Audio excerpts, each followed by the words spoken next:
चलिए अब हम बात करेंगे। देखो ये इंपॉर्टेंट पॉइंट और है, हमें पता है कि हमने केपी और केसी निकाल तो लिए हैं, लेकिन हम उन दोनों में हम रिलेशन भी निकालेंगे। रिलेशन बिटवीन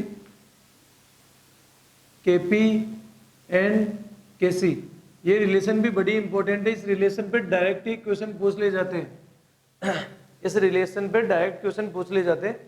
तो जरा केपी और केसी के रिलेशन को आगे बढ़ाते। चलिए फिर करते हैं क्वेश्चन को। सॉरी, हम मान लो कि एक केमिकल रिएक्शन एज्यूम करते हैं, ए किस फॉर्म में है, गैस।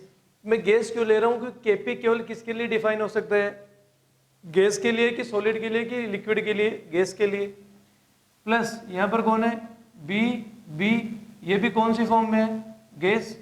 इसके बाद में अपने पास में कौन बनेगा जरा बताइए, सी प्लस डी, ये भी किस फॉर्म में मिलेगा, गैस की फॉर्म में, और ये भी किस फॉर्म में मिलेगा, गैस की फॉर्म में। ये चारों के चारों अपने पास में गैस है। अब एक चीज को समझना, ये एक्चुअल में ये केमिकल रिएक्शन किस में हो रही है, क्लोज वेसल में हो रही कि नहीं हो रही है। ये पूरी रिएक्शन एक वेसल में हो रही होगी। मैंने इन दोनों को एक कंटेनर में डाला होगा, फिर ये प्रोडक्ट भी बनना चालू हो गया होगा वहीं, तो चारों एक साथ एक ही कंटेनर में रहे होंगे। तो अपने पास में कुल मिला के ये चार कंटेनर, सॉरी ये कंटेनर में चार कंपोनेंट है। एक तो मेरे पास में कौन है, कौन सी गैस है, ए, दूसरी कौन सी है, बी, तीसरी कौन सी है, सी, चौथी कौन सी है, डी। तो बताओ इस कंटेनर में मैं Na, Nb, Nc और Nd की बात कर सकता हूं। Na कौन है, मोल्स ऑफ किसके, गैस ए, और कौन सी जगह पर, 8, इक्विलिब्रियम। क्योंकि रिएक्शन होते होते होते एक समय पर क्या बन जाएगा, इक्विलिब्रियम बन जाएगा, और जहां पर इक्विलिब्रियम बन जाएगा वहां पर इसके कुछ ना कुछ मोल रहे होंगे इक्विलिब्रियम पे, इसके भी कुछ ना कुछ मोल रहे होंगे इक्विलिब्रियम पे, इसके भी कुछ ना कुछ रहे होंगे, और इसके भी कुछ ना कुछ रहे होंगे। यहां पर Nb की बात करूं तो यहां पर क्या आएगा, मोल्स ऑफ कौन सा, गैस, बी 8, इक्विलिब्रियम। Nc कौन है, moles of gas, C 8, equilibrium. और Nd कौन है, moles of gas, D 8, equilibrium. इस पूरे कंटेनर का वॉल्यूम क्या है, V। अब मेरी बात को सुनिएगा जरा, अगर मैं तो आपसे बोलूं कि वॉल्यूम ऑफ A बराबर वॉल्यूम ऑफ B बराबर वॉल्यूम ऑफ गैस C बराबर कितना है, V, तो आप लोग क्या मान लोगे, मानना तो पड़ेगा ही बात को, क्योंकि चारों गैसें क्या होगी, चारों गैसें एक ही कंटेनर में है। क्योंकि और हम आइडियल गैस की बात करेंगे, रियल गैस की बात नहीं करेंगे अगर कुछ भी नहीं दिया गया है तो पहली गैस भी पूरे कमरे में घूम सकती है तो पूरा वॉल्यूम V, दूसरी भी पूरी जगह घूमेगी तो वॉल्यूम V, तीसरी का भी V और चौथी का भी V। सब गैसेस का वॉल्यूम क्या रहेगा, सेम रहेगा। समझ रहे हो कि मेरी बात को नहीं समझ रहे हो, बिल्कुल सही। अगर मैं बात करूं, जरा बताओ टोटल प्रेशर की बात करूं, तो बताओ टोटल प्रेशर क्या आएगा, मेरे पास में इस टाइम पर कितनी गैसें हैं, 4, A, B, C, D। मैं यहां पर लिख रहा हूं PA कौन है, यहां पार्शियल प्रेशर ऑफ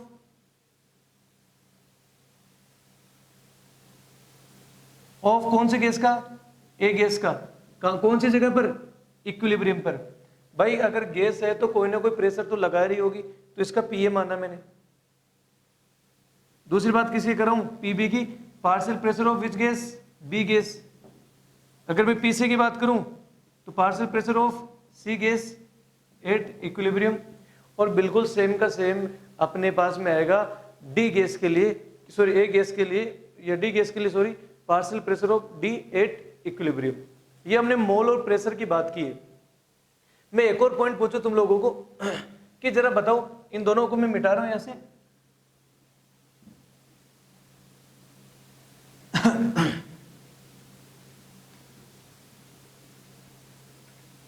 जरा बताओ टोटल प्रेशर कितना हो गया मेरे पास में। याद है मेरे पास में 4 गैसें हैं, ए भी है, बी भी है, सी भी और कौन भी है, डी भी है। ये इक्विलिब्रियम पे जितनी, याद है इक्विलिब्रियम पे इसके भी मोल फिक्स हो जाते हैं, इसके भी फिक्स हो जाते हैं, इसके भी फिक्स हो जाते हैं और इसके भी फिक्स हो जाते हैं। तो टोटल मिला के चारों गैसें प्रेशर लगाएगी, तो टोटल प्रेशर कितना हो गया, PA plus PB plus PC plus PD। हुआ या नहीं हुआ, पक्का। टोटल मोल बताओ मुझे कितने हुए, Na plus Nb plus Nc plus Nd। तो मैं पूरे मिक्सर की बात कर सकता हूं, पूरी रिएक्शन मिक्सर के लिए क्या आएगा, P टोटल, और पूरी रिएक्शन मिक्सर का वॉल्यूम भी कितना, V इजिकल टू क्या आएगा, N टोटल इंटू RT। आएगा कि नहीं आएगा बताइए जरा, पक्का आएगा? बढ़िया। अपने को ये बताओ मैं कौन से गैस की बात कर रहा हूं, यहां पर मैं लिख रहा हूं गैस ए की बात कर रहा हूं। गैस ए के लिए बताओ प्रेशर कितना आएगा, PA। केवल गैस अकेले की बात कर रहा हूं, वॉल्यूम कितना, V, इसके मोल कितने, Na इंटू टेम्परेचर वही ROT। पूरी रिएक्शन एक ही टेम्परेचर पे हो रही है तो सबका टेम्परेचर सेम है। तो मैं क्या कर रहा हूं, इसे इक्वेशन 1 बोल रहा हूं, इसे इक्वेशन 2 बोल रहा हूं, पक्का। ऐसे ही गैस बी के लिए बताओ क्या आएगा, PB into V is equal to NB into RT। और ऐसे गैस सी के लिए क्या आएगा, PC into V is equal to NC into RT। मैं क्या कर रहा हूं, टोटल प्रेशर में और इसके पार्शियल प्रेशर में रिलेशन लिखना चाह रहा हूं। तो क्या करूं मैं, इक्वेशन 2 बाई क्या कर दूं, इक्वेशन 1, क्योंकि प्रेशर में रिलेशन चाहिए तो कॉमन चीजों को कैंसिल कर दो। तो ये क्या आएगा बताओ, PA into V divided by P total into V is equal to Na into RT N total into RT। ये कैंसिल हुई कि नहीं हुई चीजें? अब हम लोग बात करेंगे relation between Kp and Kc। एक बहुत ही ज्यादा इंपॉर्टेंट रिलेशन होती है और बहुत बार एग्जाम्स में डायरेक्ट इसके ऊपर क्वेश्चन आए हुए हैं, Kp और Kc की रिलेशन के ऊपर। तो हमें पता है कि Kp कब डिफाइन होगा, जब क्या होगा अपने पास में प्रेशर, और प्रेशर किसके लिए डिफाइन होगा, गैस के लिए। तो गैस आना जरूरी है, ध्यान रखना। इसलिए मैं इस रिएक्शन में क्या कर रहा हूं, गैसेस कंपोनेंट ले रहा हूं सारे के सारे। ये क्या बनेगा, C, ये भी गैस फॉर्म में, D ये भी गैस फॉर्म में। बताओ ये पूरी रिएक्शन क्लोज वेसल में हो रही है कि ओपन वेसल में, क्लोज वेसल में। क्लोज वेसल में हम दोनों इन दोनों को एक साथ डाल दिया, दोनों आपस में रिएक्शन कर रहे हैं और रिएक्शन कर करके CO बनाएंगे और एक टाइम पर दोनों के बीच में क्या बन जाएगा, इक्विलिब्रियम। तो ध्यान रखना यहाँ पर सारी गैसें हैं। तो सबसे पहले मैं क्या मान रहा हूँ, एक गैस होगी तो कुछ ना कुछ मोल होंगे एक के। तो मैं लिख रहा हूँ यहाँ पर चारों गैस है A, B, C एंड कौन सी चौथी, D। तो मैं साइड में लिख रहा हूँ Na क्या है यहाँ पर, moles of which gas, A gas, कहां पर, एट इक्विलिब्रियम, इक्विलिब्रियम वाले मोल है। एंड बी क्या है, moles of B gas at equilibrium. N C क्या है, moles of C gas at equilibrium. और एन डी क्या है, moles of D gas at equilibrium. बिल्कुल सही भाई। अगर ये शुरू में कुछ मोल डालेंगे, शुरू वाले मोल नहीं ले रहे हम लोग, क्योंकि शुरू में अगर इन दोनों के कुछ मोल डालेंगे तो दोनों आपस में रिएक्शन होकर खत्म होंगे और कुछ मोल कम हो जाएंगे, और कम होते होते एक समय पर इक्विलिब्रियम बन जाएगा। तो वो इक्विलिब्रियम वाले मोल है सभी। और यहाँ पर V क्या है, वॉल्यूम ऑफ वेसल, और इसी को क्या बोलेंगे, वॉल्यूम ऑफ A, इसी को क्या बोलेंगे, वॉल्यूम ऑफ B, इसी को क्या बोलेंगे, वॉल्यूम ऑफ C, और इसी को क्या बोलेंगे, वॉल्यूम ऑफ D। ऐसा क्यों बोल दिया मैंने, सब गैसों का वॉल्यूम एक ही क्यों ले लिया, क्योंकि ये आइडियल गैस मानेंगे हम लोग अगर कुछ भी नहीं दिया गया हो तो। पहली बात तो ये। दूसरी बात ये, आइडियल गैस में क्या होता है वॉल्यूम, कि जितना भी स्पेस उसको फ्री होता गैस को। अरे भाई ए गैस भी तो पूरे कंटेनर में घूमेगी, बी गैस भी पूरे कंटेनर में रहेगी, सी भी पूरे कंटेनर में मूव करेगी, और डी भी वहीं मूव करेगी पूरे में। तो चारों का वॉल्यूम V है, चारों गैसों का। हम बातें कर रहे थे किसकी, एक्टिव मास की। किसकी बातें कर रहे थे, याद है आपको किसकी बातें कर रहे थे, एक्टिव मास की। तो सबसे पहले तो मैं बात कर रहा हूं गैस एक के लिए। गैस है तो गैस के लिए जब कुछ भी नहीं पता लगे तो क्या तो लगा ही सकते हो तुम लोग, PV = NRT। तो बताओ गैस एक के लिए प्रेशर कितना, PA, सॉरी मैं लिखी नहीं मैंने चीजें, तो मैं यहाँ साइड में लिख देता हूं। यहाँ पी ए क्या है, पार्शियल प्रेशर ऑफ गैस ए, कहां पर, एट इक्विलिब्रियम। क्योंकि भाई अगर गैस के कुछ मोल है एक के इक्विलिब्रियम पर बचे हुए तो प्रेशर भी तो लगाएंगे। पी बी क्या है, पार्शियल प्रेशर ऑफ कौन सी गैस का, बी। पी सी क्या है, पार्शियल प्रेशर ऑफ कौन सी गैस, सी। और पी डी क्या है, partial pressure of gas D at equilibrium. अब मैं यहां सबसे पहले बात कर रहा हूं गैस ए की, ध्यान से सुनिएगा। बताओ गैस ए के लिए क्या यूज कर सकते हो, PV is equal to nRT. तो P A into V is equal to क्या आएगा, बताइए क्या आएगा, एन इसके मोल इंटू आर टी। आएगा कि नहीं आएगा, अरे बताइए तो। ऐसे गैस बी के लिए क्या आएगा,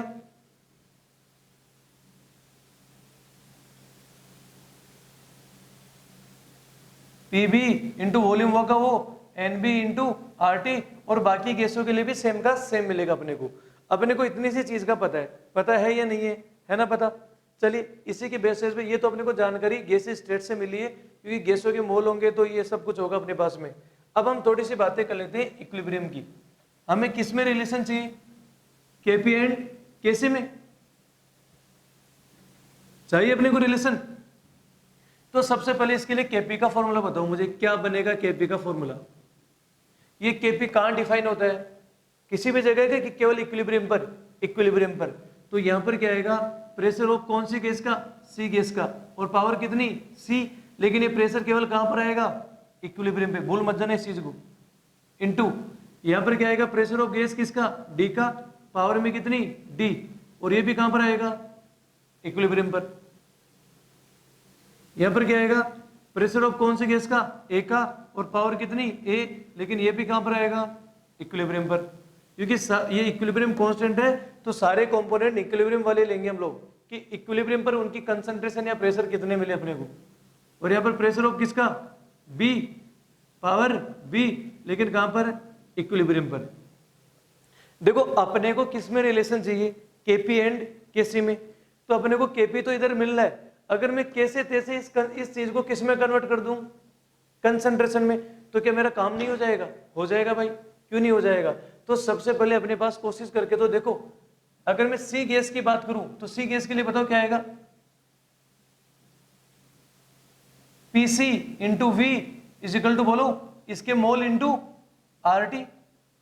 बताओ केसी कब आएगा, जब कौन आए, एक्टिव मास किस फॉर्म में आए, कंसंट्रेशन की फॉर्म में। याद है केसी में कंसंट्रेशन आती है यहां पर सभी की, तो कंसंट्रेशन कब बनेगी अपने पास में, याद है। मैं इसको यहां ले जाऊं, मोल और वॉल्यूम को ले गया नीचे, इंटू आरटी। अरे मोल बाई वॉल्यूम ही तो कौन होता है, कंसंट्रेशन होती है। तो मैं इसे लिख सकता हूं PC is equal to concentration of किसकी, सी इंटू आरटी। ये ब्रैकेट का मतलब समझ जाना, ये कंसंट्रेशन यानी एक्टिव मास लिखा है मैंने यहाँ पर एन बाई वी को। समझ रहे हो कि नहीं समझ रहे हो, बहुत बढ़िया। ऐसे में बात करूंगा कौन से गैस के लिए, डी गैस के लिए। तो डी गैस के लिए क्या आएगा बताओ, P D into V is equal to, यहाँ मोल किसके, तो बताओ P D is equal to क्या आएगा, वही N D by V into R T. तो पी डी की वैल्यू कितनी आ गई, एक्टिव मास ऑफ किसका, डी इंटू आर टी। बताइए तो सेम का सेम कौन से गैस के लिए ले सकते हम लोग, ए गैस के लिए क्या आएगा, वही P A into V is equal to इसके मोल इंटू आर टी। और बताओ इसका सीधा लिख दूं मैं यहाँ पर, यानी ए इंटू आर टी आएगा। बहुत बढ़िया, आएगा कि नहीं आएगा। तो भाई कुछ करना ही नहीं है अपने को बस, क्योंकि यहाँ केसी तब आएगा जब यहाँ कंसंट्रेशन आएगी। तो मतलब प्रेशर को हटाकर कंसंट्रेशन में बदलना पड़ेगा। तो प्रेशर की सारी वैल्यूज रखो यहाँ पर। बताइए पीसी की वैल्यू कितनी, concentration of C into R T लिख सकता हूं यहां, और सारे की पावर कितनी, सी। लेकिन कहां पर है ये सब कुछ, इक्विलिब्रियम में, क्योंकि इक्विलिब्रियम कांस्टेंट केवल इक्विलिब्रियम पे डिफाइन होता है। यह क्या आएगा, पीडी की जगह कंसंट्रेशन ऑफ डी इंटू साथ में आरटी भी लगा हुआ है, और पावर डी, इक्विलिब्रियम वाली कंसंट्रेशन। एकदम सही सोच रहे हो आप लोग। यहां पर बताओ ए इंटू आर टी, पावर कितना, ए। इक्विलिब्रियम पर। अगला कौन अपने पास में, B into R T, power कितना B, ये भी कहां पर, इक्विलिब्रियम पर। क्लियर है चीज? मैं इन सब चीजों को यहां से मिटा रहा हूं।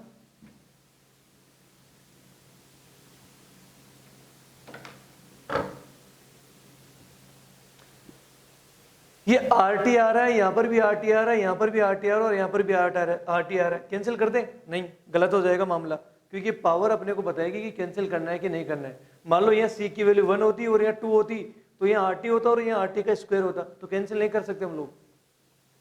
तो मैं क्या कर रहा हूँ, आर टी वाली टर्म्स को अलग ले रहा हूँ, क्योंकि मुझे क्या चाहिए, केसी चाहिए, तो मतलब कंसंट्रेशन को अलग लेना पड़ेगा मुझे। तो मैं यहाँ से सी को अलग ले रहा हूँ, तो यहाँ सी और पावर में कितना सी, लेकिन कहां पर, इक्विलिब्रियम पर।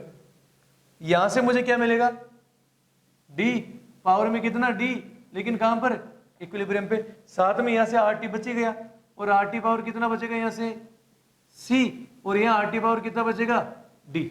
आर टी 2 बार आ रहा है अपने पास में, यहां का वाला आर टी पावर सी और यहां वाला are T power D, divided by, यहां बताओ मुझे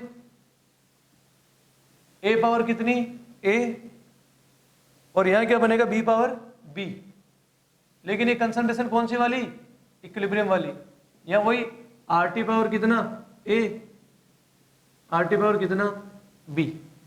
तो केपी इज इक्वल टू, इस वाले पोर्शन को मैं क्या बोल सकता हूं, कोई सोचिए जरा, याद है, सी पावर सी, डी पावर डी, ए पावर ए और बी पावर बी, ये सभी एक्टिव मास है कंसंट्रेशन की फॉर्म में। मैं इसकी जगह क्या लिख सकता हूं, के सी। हम इसकी जगह क्या लिख सकते हैं, के सी। और वहां बताओ कौन मिलेगा मेरे को, आर टी। जब बेस सेम हो तो पावर क्या हो जाती है आपस में सम, तो ऊपर बचेगा सी प्लस डी और नीचे क्या बचेगा, ए प्लस बी। फिर से पावर सेम है, अगर ये ऊपर गई तो क्या जाएगी, माइनस में आएगी। तो केपी इज इक्वल टू क्या आएगा बताओ, के C into R T power, यहां तो बचेगा सी प्लस डी माइनस, ये ऊपर चला गया तो ए प्लस बी। ठीक, अब इतने बड़े फॉर्मूले को हम याद नहीं कर पाएंगे, इसलिए इसको शॉर्ट में लिख देते हम लोग। क्या आएगा, KP is equal to K C into R T power del N G, यानी चेंज इन मोल्स। ये एन उसी को बता रहा है। ये फॉर्मूला बहुत ही ज्यादा इंपॉर्टेंट है। केपी और केसी आएगा, ध्यान रखना, केपी और ये इधर आएगा केसी, केपी और केसी, पीसी है ना, पी और सी, उल्टा मत कर देना वरना उल्टा आंसर गलत हो जाएगा आपका। पीसी आएगा ना, केपी और केसी। ये लो जी, आपका फॉर्मूला बन गया। अब आप बोलोगे कि सर डेल्टा एन जी क्या हो गया, है ना, तो मैं एक बार इस रिएक्शन को वापस लिख देता हूं, A plus B B C C plus D D, ये भी गैस, ये भी गैस, ये भी गैस और ये भी कौन, गैस। हाँ, तो मैं क्लियर कर रहा हूं क्योंकि इतना बड़ा फॉर्मूला हम नहीं याद कर पाते, इसलिए डेल्टा एन जी लिख दिया। जहां डेल्टा एन जी क्या मैं बता रहा हूं, change, sorry stoichiometry,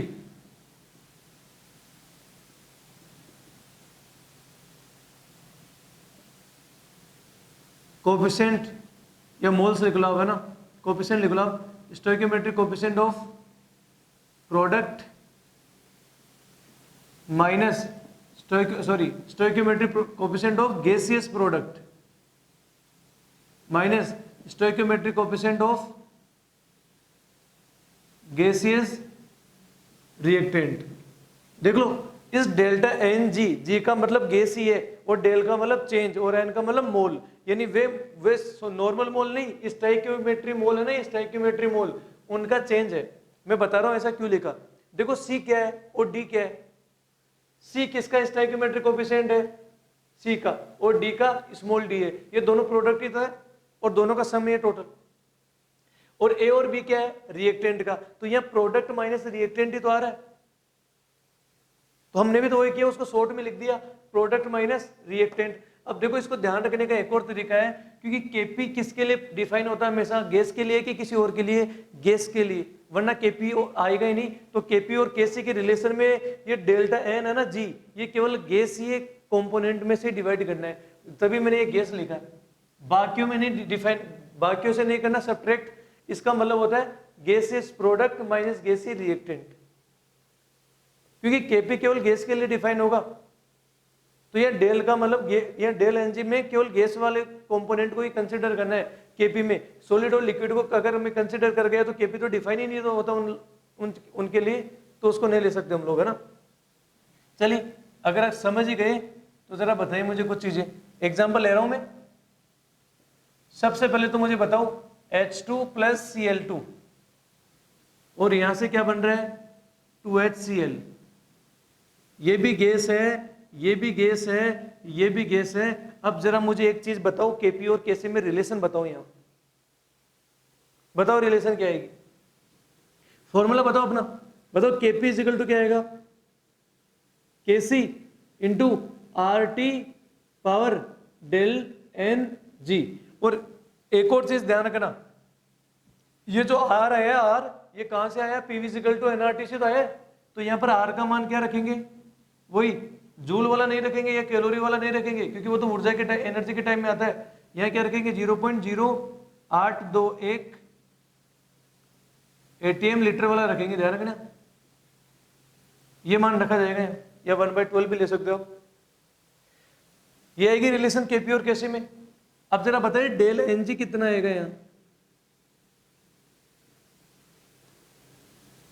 del NG का मतलब, डेल का मतलब चेंज, एन का मतलब स्टाइक्योमेट्री मोल्स, स्टाइक्योमेट्री मोल्स, और जी का मतलब केवल गैस को काउंट करना है, तभी केपी आएगा। तो प्रोडक्ट माइनस क्या करेंगे हम लोग, रिएक्टेंट। प्रोडक्ट में कौन है HCl, इसका स्टाइक्योमेट्रिक कोएफिशिएंट कितना 2, माइनस रिएक्टेंट में एक गैस है कि 2 है, 2, इसका स्टाइक्योमेट्रिक कोएफिशिएंट 1 और इसका भी कितना 1, 1 प्लस 1, तो कितना हुआ डेल्टा एन जी 0।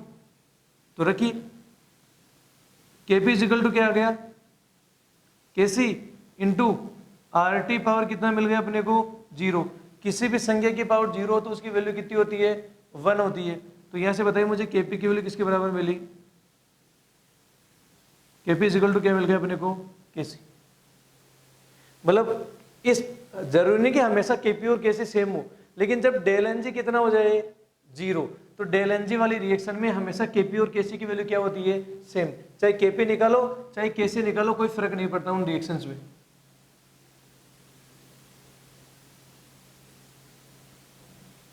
चलिए एग्जांपल सोल्व लेते हैं। अपने पास में रिएक्शन है H2 प्लस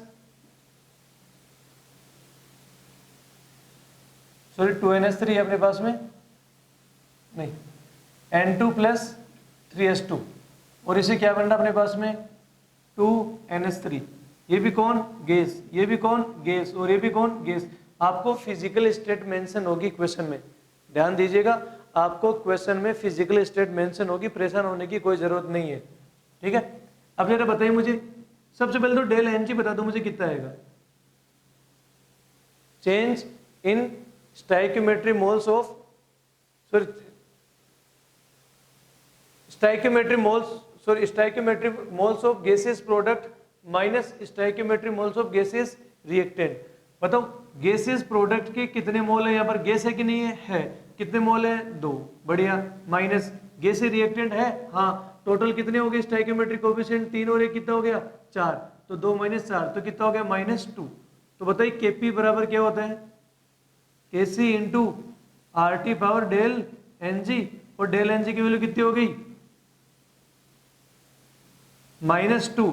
तो अगर मैं -2 को नीचे लेके जाऊं तो ऐसा भी मिल सकता है आप लोगों को ऑप्शन, आर टी और पूरे का स्क्वायर, यानी आर स्क्वायर टी स्क्वायर अलग अलग भी कर सकते हो आप लोग, और आप इसे यहां पर भी लेके जा सकते हो, कैसे, K P into R T square is equal to क्या भी लिख सकते हो, केसी भी लिख सकते हो। ये लिखने के तरीके होते हैं, इस क्वेश्चन को किस किस हिसाब से आप इस फॉर्मेट को चेंज कर सकते हो।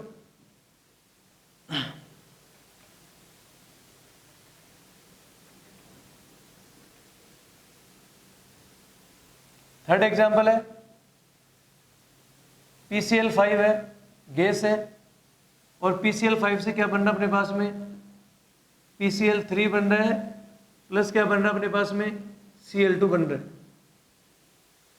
अब जरा बताइए मुझे सबसे पहले तो यहाँ डेल एनजी की वैल्यू कितनी आएगी, डेल एनजी की वैल्यू कितनी मिलेगी अपने को यहाँ डेल एन जी की वैल्यू निकाल लेते हैं सबसे पहले। तो गैस है सभी के सभी, बढ़िया चीज है। तो प्रोडक्ट माइनस क्या करेंगे, रिएक्टेंट। प्रोडक्ट में कितने स्टोइकियोमेट्रिक कोएफिशिएंट, इसका एक और इसका एक, तो टोटल कितना 2 माइनस 1, तो कितनी वैल्यू 1। तो केपी की वैल्यू क्या हो गई, K C into R T power del N G की वैल्यू रख दो सीधी, कितनी 1। ठीक, जरूरी नहीं कि केपी और केसी बराबर ही हो, केपी और केसी बराबर तब होंगे जब डेल्टा एन जी 0 हो। यहाँ देखो बराबर नहीं आ रहे, वहां पर भी बराबर नहीं आ रहे थे। Next example, CaCO3 solid, CaO solid plus CO2 gas. बताओ जरा मुझे केपी और केसी में क्या रिलेशन होती है। केपी इज इक्वल टू क्या होता है, K C into R T power क्या आ जाएगा, डेल एन जी।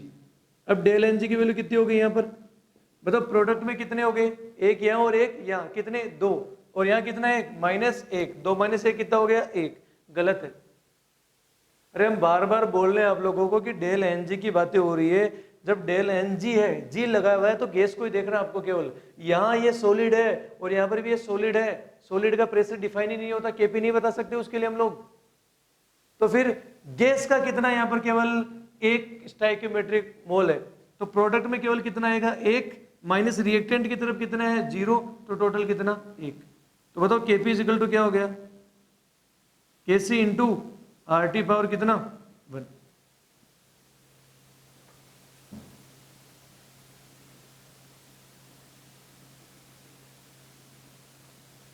चलिए एक और एग्जांपल कर लेते हैं लास्ट, केपी और केसी में। NH4HS सॉलिड है, इक्विलिब्रियम का साइन दे रखा है, NH3 प्लस H2S, दोनों को ही गैस फॉर्म में लिखा हुआ है। सबसे पहले तो मुझे बताओ डेल एन जी कितना मिलेगा अपने को, डेल एन जी कितना मिलेगा अपने को बताइए। ये भी गैस है और ये भी गैस है, दोनों किसकी तरफ, प्रोडक्ट की तरफ। तो प्रोडक्ट माइनस क्या करते हैं, रिएक्टेंट, लेकिन रिएक्टेंट में तो कोई गैस है ही नहीं। तो अगर कोई गैस है ही नहीं तो क्या करेंगे, एक और एक कितना हो गया 2, माइनस कितना करेंगे 0, तो डेल एन जी की वैल्यू कितनी 2। तो हम जानते हैं कि केपी इज इक्वल टू क्या होता है, K C into R T power कितना हो जाएगा 2। ये केपी और केसी में रिलेशंस है, और ऐसे क्वेश्चंस आपको एग्जाम्स में डायरेक्टली पूछ ले जाते हैं। ठीक है, तो थोड़ा संभल के हैंडल करना है ऐसे क्वेश्चंस को, कंफ्यूज मत होना आप लोग। ये केपी और केसी में रिलेशन के क्वेश्चंस थे।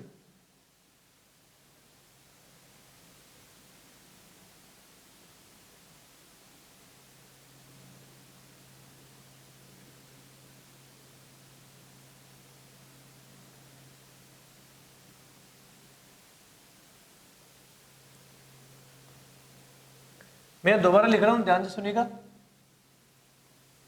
टाइप्स ऑफ रिएक्शंस मैं लिख रहा हूं on basis of physical state.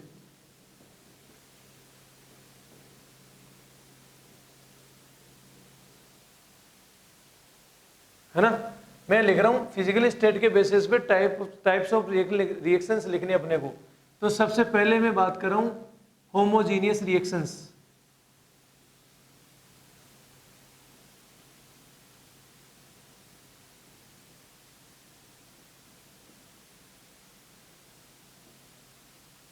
नाम से पता लग रहा है होमोजीनियस, यानी होमो का मीनिंग सेम, यानी वे रिएक्शंस जिसमें सारे कंपोनेंट्स किसमें हो, सेम फिजिकल स्टेट में हो, उसे क्या बोलेंगे हम, होमोजीनियस रिएक्शन बोलेंगे। यानी इसका मीनिंग क्या हो गया, all components are in same phase, यानी एक ही फेज में होंगे, ध्यान रखना वो। ठीक है, सेम फेज में मिलेंगे आप लोगों को। तो ऐसे रिएक्शंस को कौन से रिएक्शन बोलते हैं हम लोग, होमोजीनियस रिएक्शंस। घबराएगा नहीं, एग्जांपल है, जरा ध्यान से सुनिएगा।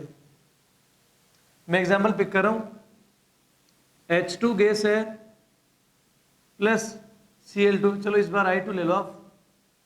I2 गैस है और यहां से क्या बन रहा है अपने पास में 2HI, और ये भी किस फॉर्म में बन रहा है, गैस फॉर्म में। पक्का बताओ सभी की फिजिकल स्टेट सेम है कि एक दूसरे से डिफरेंट फिजिकल स्टेट में है। सभी की फिजिकल स्टेट क्या अपने पास में सेम। तो अगर सेम फिजिकल स्टेट है तो इसका मीनिंग क्या हुआ कि ये होमोजीनियस रिएक्शन है। पक्का?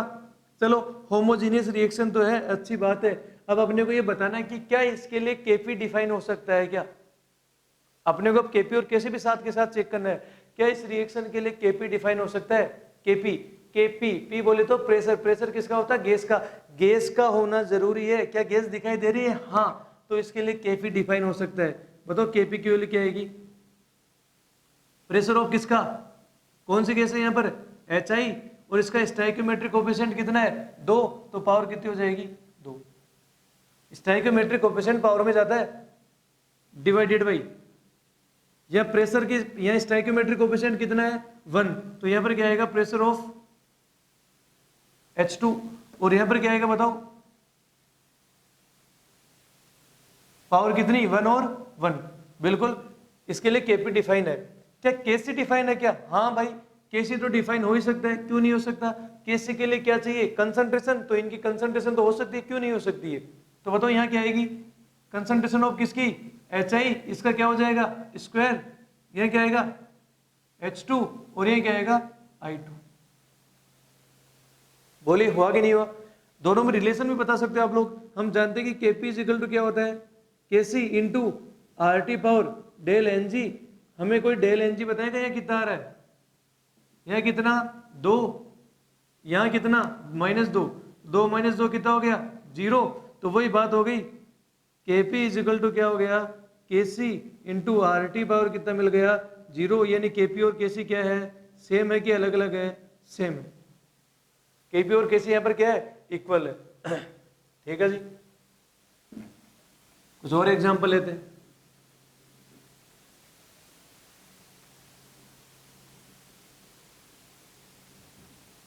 सेकेंड एग्जांपल ले रहे हैं हम लोग।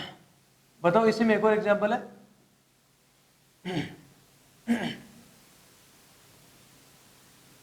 N2 + 3S2, और इसे अपने पास में क्या बन रहा है? 2NH3। ये भी गैस है, ये भी गैस है, और ये भी कौन है? गैस है। तो सबसे पहले तो मुझे ये बताओ आप लोग, क्या इसके लिए मैं केपी डिफाइन कर सकता हूँ कि नहीं कर सकता हूँ? क्या मैं इसके लिए केपी डिफाइन कर सकता हूँ? जरा सोच समझ के करना। हाँ, मैं इसके लिए केपी डिफाइन कर सकता हूँ। क्यों? क्योंकि केपी का मतलब होता है गैस, सॉरी प्रेशर, और प्रेशर गैस के लिए होता है, और गैस सभी के सभी गैस है यहाँ। तो बताओ केपी की वैल्यू कितनी आएगी? प्रोडक्ट आता है ऊपर, तो प्रेशर ऑफ यहाँ पर प्रोडक्ट में कौन है? NH3, और इसकी पावर में कितनी हो जाएगी? कोएफिशिएंट कितना है? 2, डिवाइडेड बाय रिएक्टेंट की तरफ चलो। प्रेशर ऑफ किसका? नाइट्रोजन, पावर में कितना है इसके? 1। यह प्रेशर ऑफ किसका आएगा? हाइड्रोजन का, लेकिन पावर में कितना? 3। क्या मैं इसके लिए कैसे डिफाइन कर सकता हूँ? हाँ, क्योंकि किसी भी चीज के लिए एक्टिव मास कंसंट्रेशन की फॉर्म में तो डिफाइन हो सकती है, कंसंट्रेशन तो निकाल ही सकते हैं मोल बाय वॉल्यूम से। तो कैसे की वैल्यू कितनी आएगी? यहाँ एक्टिव मास को लिखेंगे जस्ट NH3 से, इसका क्या होगा? स्क्वायर, यह क्या आएगा? N2, और यह क्या आएगा? H2³। एक चीज संभल के ध्यान रखना, केपी कहाँ डिफाइन होता है? इक्विलिब्रियम पे। तो ये प्रेशर आपको इक्विलिब्रियम वाला चाहिए हमेशा, बाकी प्रेशर से लेना देना नहीं। ये कंसंट्रेशन आपको इक्विलिब्रियम वाली चाहिए हमेशा। ठीक, थर्ड एग्जांपल की तरफ चलते हैं, उससे पहले एक नोट लिखो।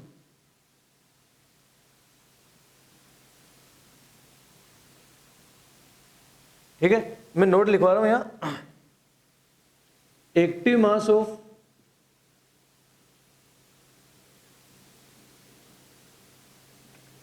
Pure liquid and pure solid are assumed unit. Unit का मीनिंग समझते हो? कभी भी एक्टिव मास किसकी बात करे? सॉलिड की, या एक्टिव मास किसकी बात करे? लिक्विड। ऐसा लिक्विड स्टेट लिखा जाए तो उनके लिए हमेशा एक्टिव मास कितना लेकर चलेंगे हम लोग? 1 लेकर चलेंगे। किसी भी न्यूमेरिकल में अगर अपने को सॉलिड मिल गया या अपने को लिक्विड मिल गया तो उसका एक्टिव मास कितना लेके चलेंगे? 1। उसका रीजन ये है क्योंकि अगर मान लो कोई भी दो चीज है, जैसे मान लो एक गैस फेज है और दूसरी कौन सी फेज है? सॉलिड फेज है, तो ज्यादा रिएक्टिव कौन है, ज्यादा किसका मास एक्टिव होता है, गैस का, क्योंकि गैस के मॉलिक्यूल लगातार अपनी जगह छोड़कर रिएक्शन कर सकते हैं तुरंत, तो उसका मास ज्यादा एक्टिव होता है, सॉलिड का मास एक्टिव कम होता है, तो ना के बराबर चेंजेस मिलते हैं सॉलिड में। तो सॉलिड और प्योर लिक्विड के लिए कितना एज्यूम करके चलते हैं हम लोग, 1 एज्यूम करके चलते हैं, मतलब उनको कभी काउंट ही नहीं करेंगे हम लोग। चलिए इसके कुछ और एग्जांपल करते हैं इसके आगे हम लोग।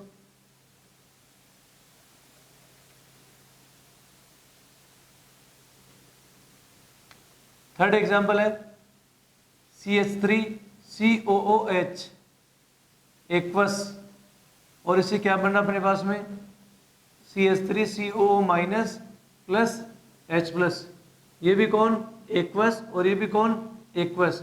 तुम बताओ जरा मुझे, ये प्योर लिक्विड है क्या, नहीं, ये एक्वस है। एक्वस का मतलब होता है पानी में घुला हुआ है, तो इसका एक्टिव मास 1 नहीं लेना अपने को, अपने को किसका एक्टिव मास 1 लेना है, प्योर लिक्विड का एक्टिव मास 1 लेना था अपने को, है ना। और इस ये कौन है अपने पास, एक्वस, और ये भी कौन है अपने पास में, एक्वस है या नहीं, ये बताइए, है। बढ़िया, जरा बताएं केपी डिफाइन होगा कि नहीं होगा, केपी की वैल्यू लिख दूं, प्रेशर ऑफ ये और ये, नहीं, क्योंकि केपी केवल किसके लिए डिफाइन होता है, गैस। क्या कोई भी गैस दिखाई दे रही है तुम्हें, नहीं, तो अगर कोई गैस दिखाई नहीं दे रही तो प्रेशर भी तो नहीं लग रहा है यहां पर, तो केपी की वैल्यू डिफाइन नहीं होगी, नॉट डिफाइंड, यहां केपी डिफाइन नहीं हो सकता, ध्यान रखिएगा चीज को, केपी डिफाइन नहीं होगा यहां, तो केपी और केसी में रिलेशन भी नहीं मिलेगी आपको यहां से, क्योंकि केपी डिफाइन ही नहीं हो रहा, तो कहीं की रिलेशन आएगी भाई, क्या कैसे डिफाइन हो सकता है, हाँ, क्योंकि भाई कोई चीज एक्वस में है, अगर कोई किसी चीज को पानी में घोला गया है तो कंसंट्रेशन तो निकाल सकते हैं ना, मोल बाय वॉल्यूम से, मोलारिटी वही तो निकाली थी हमने, तो कैसे डिफाइन हो सकता है। अब बताओ कैसी की वैल्यू क्या आएगी, एक्वस को काउंट कर सकते हो, प्रोडक्ट में कौन है CH3CO माइनस, फिर कौन आएगा H प्लस, डिवाइडेड बाई यहाँ कौन आएगा CH3COOH, लेकिन ये सारे के सारे कौन सी जगह वाली कंसंट्रेशन आएगी, फिर से मैं बोल रहा हूं इक्विलिब्रियम वाली। बढ़िया, चलिए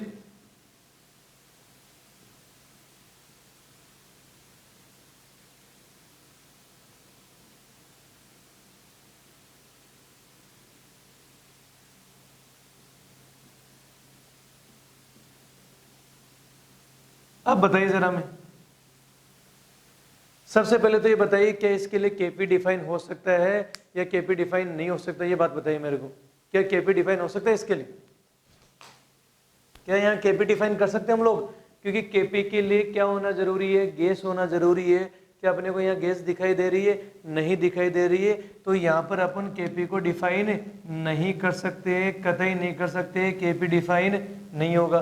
क्या कैसे डिफाइन हो सकता है, हाँ, लेकिन चीज संभल कर, यहाँ पर भी एक्वस आ रहा है और यहाँ पर भी क्या आ रहा है, एक्वस, तो हम क्या करेंगे, यहाँ एक जगह लिक्विड आ रहा है और हमने पहले ही बोल दिया था कि प्योर लिक्विड का एक्टिव मास कितना एज्यूम करेंगे हम लोग, 1 लेंगे, प्योर सॉलिड और प्योर लिक्विड का कितना लेके चलेंगे हम लोग, 1 लेके चलेंगे। तो जरा बताओ यहाँ केसी की वैल्यू क्या मिलेगी अपने को, बताइए यहाँ क्या मिलेगी, कंसंट्रेशन ऑफ किसकी, NH4OH की, डिवाइडेड बाई कंसंट्रेशन किसकी, NH3 की।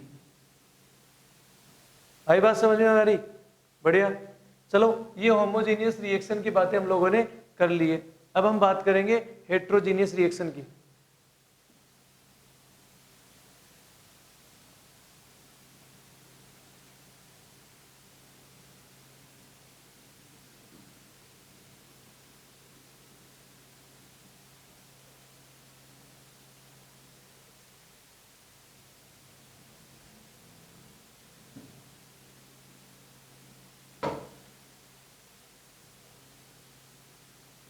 सेकेंड टाइप है इसके हेट्रोजीनियस,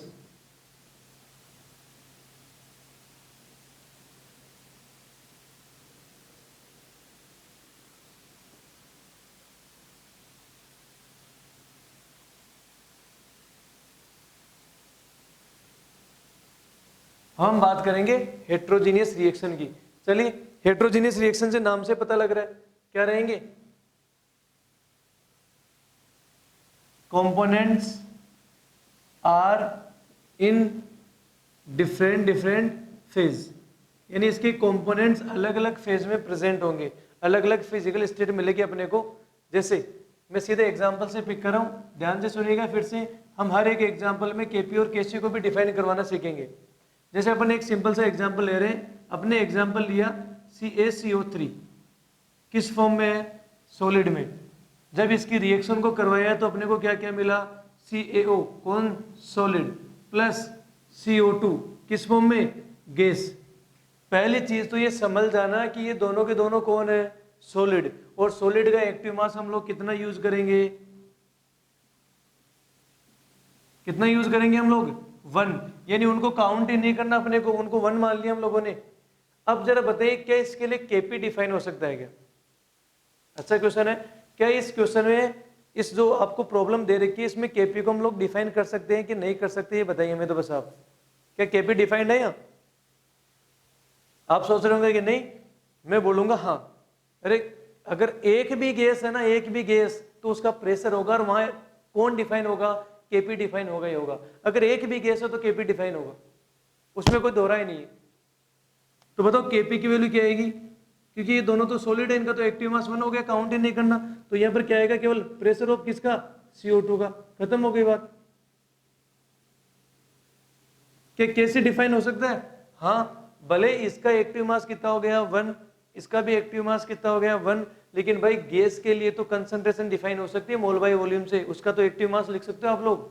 तो उसका एक्टिव मास कैसे लिखेंगे, कैसे की वैल्यू क्या आएगी, जस्ट कंसंट्रेशन ऑफ किसकी, CO2। आप केपी और कैसे में रिलेशन भी बता सकते हैं, हमने इस क्वेश्चन को पहले कर रखा, डेल एनजी एक आएगा। ठीक है, चलिए। हेट्रो है कि होमो है, हेट्रो, क्योंकि दो सॉलिड फेज में और एक इस फेज में, गैस फेज में। अगला एग्जांपल है NH4HS, ये किस फॉर्म में है, सॉलिड फॉर्म में। और ये किस किस में टूटेगा, NH3 gas plus H2S gas. अब जरा मुझे बताइए, इस वाले एग्जांपल में ये हेट्रो है कि होमो है? पहले तो हेट्रो है, क्योंकि यहाँ कौन सी फेज आ रही है, सॉलिड, और यहाँ दोनों जगह कौन सी आ रही है, गैस। क्या मैं इसके लिए केपी डिफाइन कर सकता हूँ? हाँ, अगर एक भी गैस है तो केपी डिफाइन होगा। यहाँ तो कितनी गैस है, पूरी पूरी 2 गैस है, ये दोनों के दोनों गैस है ना अपने लिए। तो जरा बताइए क्या वैल्यू मिलेगी अपने को, केपी की वैल्यू क्या मिली, बोलिए। प्रेशर ऑफ किसका, NH3, और ये क्या, प्रेशर ऑफ किसका, H2S। क्या कैसे डिफाइन होगा? हाँ, ध्यान रखना सॉलिड का एक्टिव मास कितना लेंगे हम लोग, एक, इसको तो काउंट ही नहीं करना। और केसी की वैल्यू कितनी मिलेगी अपने को, एक्टिव मास ऑफ किसका, NH3, और एक्टिव मास ऑफ किसका, H2S। मैं फिर से बात कहना चाह रहा हूँ कि सभी कहाँ डिफाइन होंगे, इक्विलिब्रियम पे। मैं लिख नहीं रहा हूँ, लेकिन समझ जाना कि इक्विलिब्रियम पे डिफाइन करना अपने को।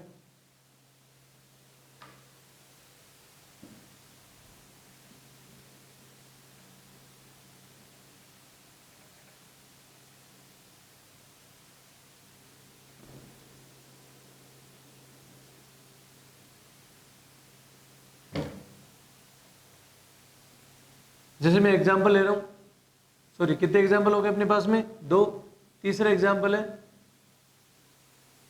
Ag plus aqueous NO3 minus aqueous, और आपको लिखा गया है AgNO3 सॉलिड। ये आपको दी गई रिएक्शन। तो सबसे पहले बताओ ये हेट्रो है कि होमो है?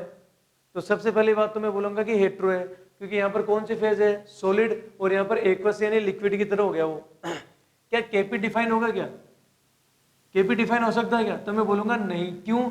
क्योंकि यहाँ पर एक भी गैस नहीं है। क्या केसी डिफाइन होगा क्या? हाँ, क्योंकि केसी की वैल्यू, सॉरी एक्टिव मास किसका, प्योर सॉलिड और प्योर लिक्विड का कितना होता है, 1। यहाँ तो एक्वस आ रहा है तो इनको तो काउंट कर ही सकते हैं हम लोग।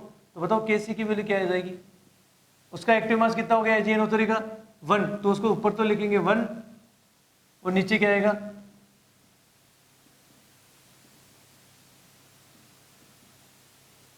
क्लियर है चीज? एक और एग्जांपल लिखिए भाई, अपन एग्जांपल ले रहे हैं Fe2+ और Ag+। इसको भी एक्वस लिखा, इसको भी एक्वस लिखा, इक्विलिब्रियम का साइन है। इसे लिख रहा हूं मैं Fe3+ और ये है Ag। अब जरा मुझे बताइए इसमें क्या होगा, जरा बताइए। क्या ये सॉरी एक बार यहाँ एक्वस लिख दूं, ये हेट्रो है कि होमो है? हेट्रो, क्योंकि यहाँ सॉलिड और या सब जगह क्या आ रहा है? एक्वस। क्या केपी डिफाइन हो सकता है कि इसके लिए? तो मैं बोलूंगा नहीं। क्यों नहीं हो सकता केपी डिफाइन? क्यों नहीं हो सकता केपी डिफाइन? क्यों? क्योंकि केपी के लिए क्या होना जरूरी है? गैस होना जरूरी है, और यहाँ पर एक भी गैस अपने पास में नहीं है, तो यहाँ पर केपी की वैल्यू डिफाइन नहीं होगी। तो चलिए फिर किसकी बात करते हैं हम लोग? केसी की बात कर लें। क्या केसी डिफाइन होगा? हाँ। किसका एक्टिव मास 0 मानना अपने को? यहाँ पर सॉलिड है, तो सॉलिड का एक्टिव मास कितना लेंगे हम लोग? 1। तो इसको तो काउंट ही नहीं करना। तो यहाँ कितना मिला अपने को? Fe3+ डिवाइडेड बाई, यहाँ क्या मिला अपने को? Fe2+ आयन की कंसंट्रेशन, और यहाँ पर कौन सा आयन की कंसंट्रेशन? Ag+ आयन की कंसंट्रेशन। मैं फिर से बात कर दूं तो ये सभी कौन सी कंसंट्रेशन होगी?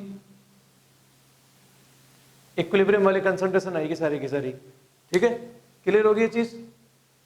अगर ये चीजें क्लियर होगी तो एक क्वेश्चन है उसका, उसमें केपी और कैसे बताइए मुझे क्या वैल्यू आएगी।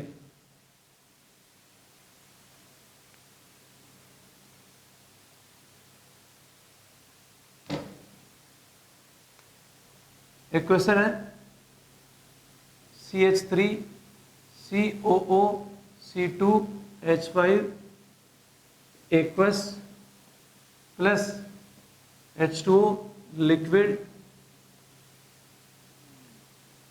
CH3 COOH, ये एक्वस दिया हुआ है, और ये इथेनॉल बना रहा है C2H5OH, और ये भी किस फॉर्म में दिया हुआ है? एक्वस फॉर्म में दिया हुआ है। अब जरा हमें बताइए, पहली चीज तो बताओ कि होमो है कि हेट्रो है? तो हम बोलेंगे सबसे पहले कि ये होमोजीनियस है, हेट्रोजीनियस नहीं है। संभल के थोड़ा, ये होमोजीनियस है, हेट्रोजीनियस नहीं है, क्योंकि एक्वस और लिक्विड को हम सेम फेज मानते हैं ना। तो सबसे पहले मुझे बताओ, क्या केपी डिफाइन कर सकते हैं हम लोग? केपी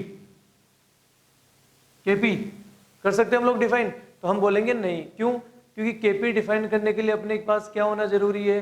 गैस होना जरूरी है। क्या अपने पास अभी गैस है? तो नहीं, गैस तो है ही नहीं, कहीं दिखाई नहीं दे रही है, तो केपी की वैल्यू तो डिफाइन होगी ही नहीं। क्या हम लोग कैसे डिफाइन कर सकते हैं? हाँ, क्या कोई सॉलिड है, लिक्विड दिख रहा है? कि हाँ H2O लिक्विड दिख रहा है, प्योर लिक्विड, तो इसकी कंसंट्रेशन कितनी लेंगे हम लोग? 1 यूनिट एक्टिव मास 1 लेंगे इसका, है ना। तो अपने को बस किसको काउंट करना है? यहाँ क्या आएगा अपने पास? CH3 COOH, लेकिन कौन सी जगह वाला? इक्विलिब्रियम। ये क्या आएगा बताओ? C2H5OH, लेकिन कौन सी जगह वाला? इक्विलिब्रियम, डिवाइडेड बाई, यहाँ क्या आएगा अपने पास में? CH3 COO C2H5, कौन सी जगह वाला? इक्विलिब्रियम वाला। ये अपन ने केपी और कैसे के बारे में सारी चीजें पढ़ लिए कि किस इक्वेशन में किस जगह पर किस हिसाब से हम कैसे को डिफाइन करेंगे और किस हिसाब से हम केपी को डिफाइन करेंगे। ये सारी चीजें हम लोगों ने पढ़ ली है। ठीक है,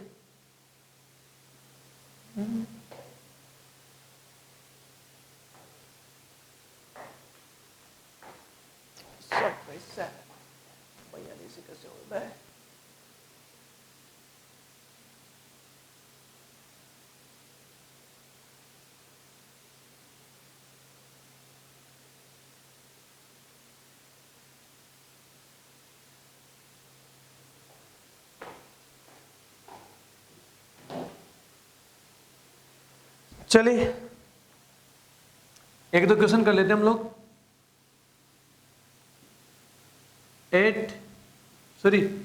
फाइंड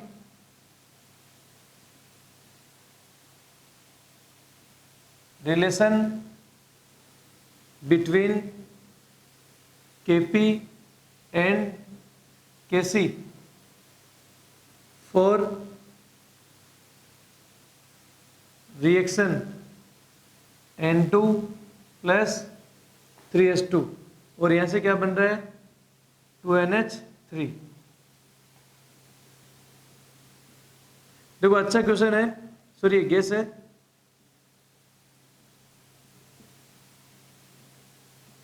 अच्छा क्वेश्चन है। आपको इसके दो पार्ट दिए गए हैं। सबसे पहला पार्ट दिया गया आपको एट 27 डिग्री सेंटीग्रेड और दूसरा पार्ट आपको दिया गया है एट -272 डिग्री सेंटीग्रेड। और आप यहां से ऐसा करो, या 273 डिग्री सेंटीग्रेड कर लो। मतलब दो अलग अलग टेम्परेचर दे रखे हैं और आपको केपी और केसी में रिलेशन पूछी गई है। मैं एक बार फिर बता रहा हूं कि ये अच्छा क्वेश्चन है। और जनरली लोग क्या करते हैं, देखते ही ये बता देते हैं कि केपी बड़ा है कि केसी।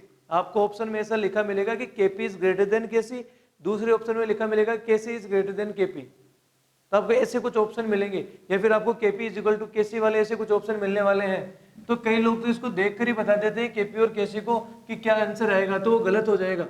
हमें पूरा कैलकुलेट करना है, क्योंकि ये चीज टेम्परेचर के ऊपर डिपेंड करेगी। कैसे डिपेंड करेगी, ध्यान से सुनिए। मैं फर्स्ट पार्ट सोल्व कर रहा हूं। सबसे पहले तो अपन बताओ केपी और केसी में क्या रिलेशन जानते हैं। केपी इज इक्वल टू क्या होता है बताओ, केसी इंटू आरटी पावर क्या होता है अपने पास में, डेल एन जी होता है अपने लिए। केपी इज इक्वल टू क्या होता है, K C into R T power del N G. बढ़िया चीज है अपने पास में ये होता है। तो सबसे पहले डेल एन जी निकालो, कितना है इसका डेल एन जी, निकालिए डेल एन जी कितना। यहां पर कितने मोल 2, यहां पर कितने मोल 3 और 1 कितना 4, तो कितने मोल हो गए अपने पास में -2 मोल्स हो गए। तो केपी इज इक्वल टू क्या हो गया, केसी इंटू आरटी पावर कितना -2, तो -2 को नीचे ले जाओ तो केसी पावर क्या हो गया आरटी स्क्वायर।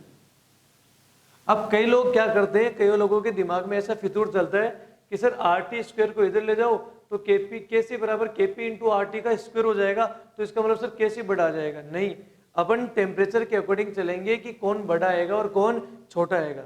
ठीक है, पहले फर्स्ट वाले केस को सोल्व कर दे।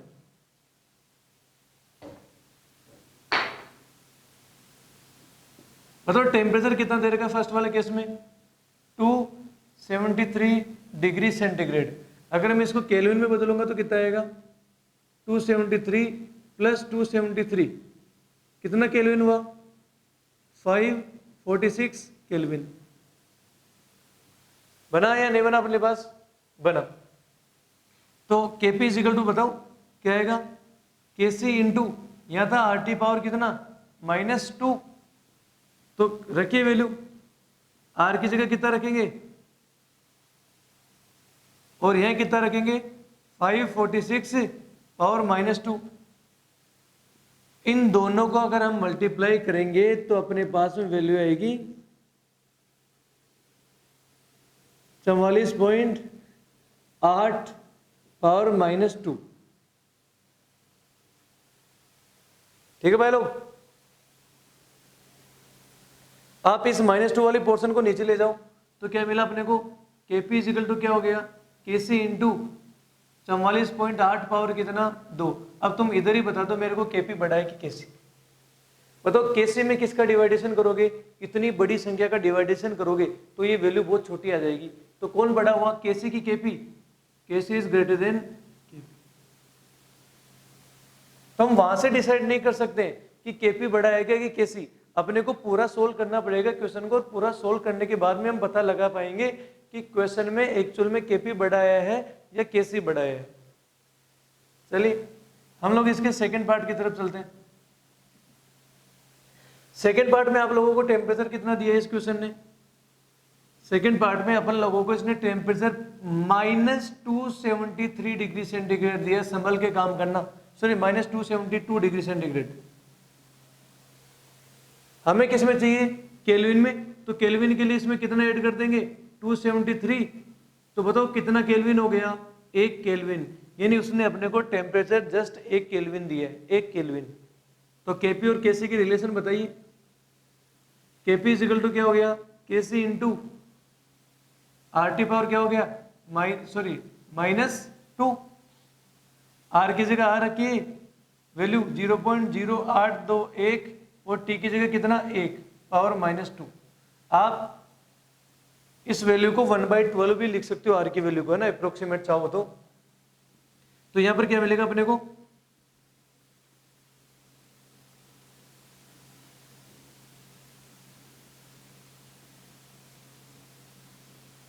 देखो मैं आपको बात बता रहा हूं, ये वैल्यू 0 से छोटी है, और अगर 0 से छोटी वैल्यू का अगर स्क्वायर करेंगे तो वैल्यू और भी छोटी आएगी। आप कर सकते हो ट्राई, जैसे 0.2 को 0.2 से मल्टीप्लाई करो 0.04 आएगा।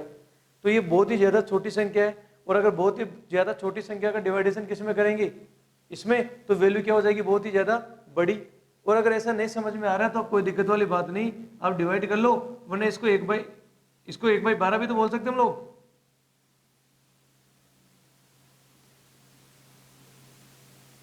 तो ये 12 का स्क्वायर कहां चला गया, ऊपर, तो केपी इजिकल टू क्या हो गया, 12 स्क्वायर इंटू केसी, और 12 स्क्वायर को क्या बोल सकते हैं हम लोग, 144 इंटू केसी, यानी लगभग ये वैल्यू मिलेगी अपने को। केपी केसी से 144 टाइम्स ज्यादा है, तो केपी बड़ा हुआ कि केसी, सो केपी इज ग्रेटर देन केसी। ये अपने पास में सोल्यूशन आया। मतलब एक ही क्वेश्चन को अगर हम दो तरीके से देखें, मतलब टेम्परेचर के साथ वेरिएशन देखें, तो एक बार तो केसी बढ़ा आ रहा है और दूसरे टेम्परेचर पे कौन आ रहा है, केपी बढ़ा आ रहा है। तो हम क्वेश्चन को देखते ही ये पता नहीं लगाए कि वहां केसी बढ़ाएगा कि केपी, वो एक्चुअल में आर और टी के मल्टीप्लाई पे डिपेंड करेगा कि इसकी वैल्यू कितनी आ रही है, उसके ऊपर डिपेंड करेगा हमेशा, है ना। तो उसके अकॉर्डिंग ही अपने को क्वेश्चन को सोल्व करना है। ऐसा नहीं कि डायरेक्ट क्वेश्चन को देखते हम लोग बस सीधा लिख दे बोला कि ये आंसर आएगा, ऐसा नहीं करना अपन लोगों को, ठीक है।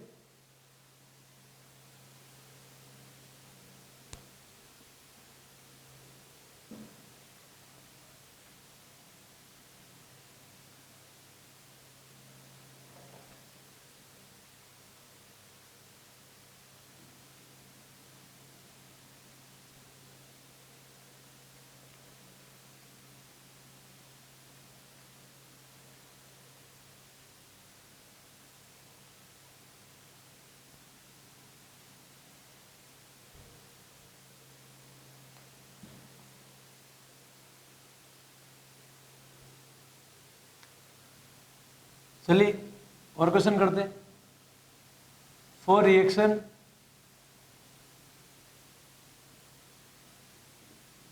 H2 प्लस Cl2, ये भी गैस है, ये भी गैस है, और ये 2HCl भी अपने पास में क्या है, गैस।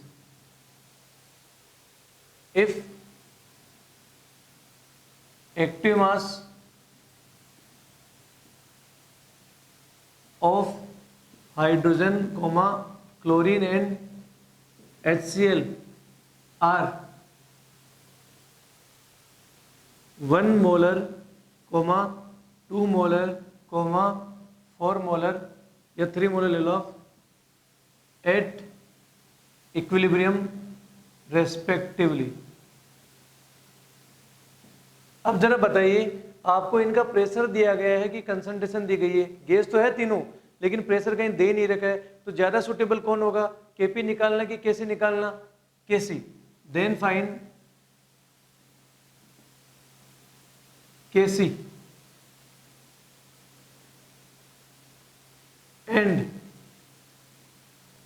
केपी भी पूछ रहा हूं मैं, KP of reaction at 27 degree centigrade. जब एक की वैल्यू आ गई ना आपके पास में केपी और केसी में से, तो दूसरे की वैल्यू तो हम फाइंड कर सकते हैं। कैसे, K P is equal to K C into R T power delta N G वाला फॉर्मूला लगा के हम लोग दूसरे की वैल्यू फाइंड कर सकते हैं। चलिए इस क्वेश्चन को सोल्व करते हैं। बताओ सबसे पहले, जो तुम्हें एक्टिव मास दे रखा है ये मोलरिटी की फॉर्म में दे रखा है, और अपने को मोलरिटी की फॉर्म में चाहिए था, ठीक है, मोलरिटी की फॉर्म में दे रखा है। और एक और चीज, अपने को ये एक्टिव मास कौन सी जगह पर चाहिए, शुरू वाला चाहिए कि इक्विलिब्रियम वाला चाहिए, इक्विलिब्रियम वाला, और इसने इक्विलिब्रियम पे ही दे रखा अपने को सीधा। तो जरा बताइए केसी का फॉर्मूला क्या बनेगा, वही एक्टिव मास ऑफ हाइड्रोजन कहां पर, इक्विलिब्रियम पे, इंटू एक्टिव मास ऑफ किसका, sorry active mass of HCl, और पावर कितनी 2 इक्विलिब्रियम पे, divided by active mass of hydrogen equilibrium पे, into active mass of chlorine कहां। अब बताओ केसी की वैल्यू क्या मिलेगी अपने को, इसका एक्टिव मास कितना दे रखा अपने को 3, तो यहाँ हो जाएगा 3 का स्क्वायर। H2 का कितना 1, क्लोरीन का कितना 2, तो वैल्यू कितनी हो गई 9/2 यानी 4.5 आई या नहीं आई। आप चाहो और Kp की वैल्यू भी तो निकाल सकते हो, तो रिलेशन बताओ। Kp इजिकल टू क्या होता है Kc into RT power del Ng। बताओ डेल्टा Ng की वैल्यू कितनी 2 - 2 कितनी 0। तो इसका मतलब क्या हो गया Kp इजिकल टू क्या हो गया Kc, और इसकी वैल्यू भी कितनी आ गई 4.5। अच्छी बात है, कुछ कैलकुलेशन करनी ही नहीं पड़ी। यहाँ Kp और Kc दोनों की वैल्यू क्या मिली अपने को सेम ही मिल गई, मतलब बिना कैलकुलेशन को ही अपने को काम करना पड़ गया है ना। तो एक बेसिक टाइप का क्वेश्चन है, बिल्कुल एक सिंपल तरीके से हमने इस क्वेश्चन को पिक किया है।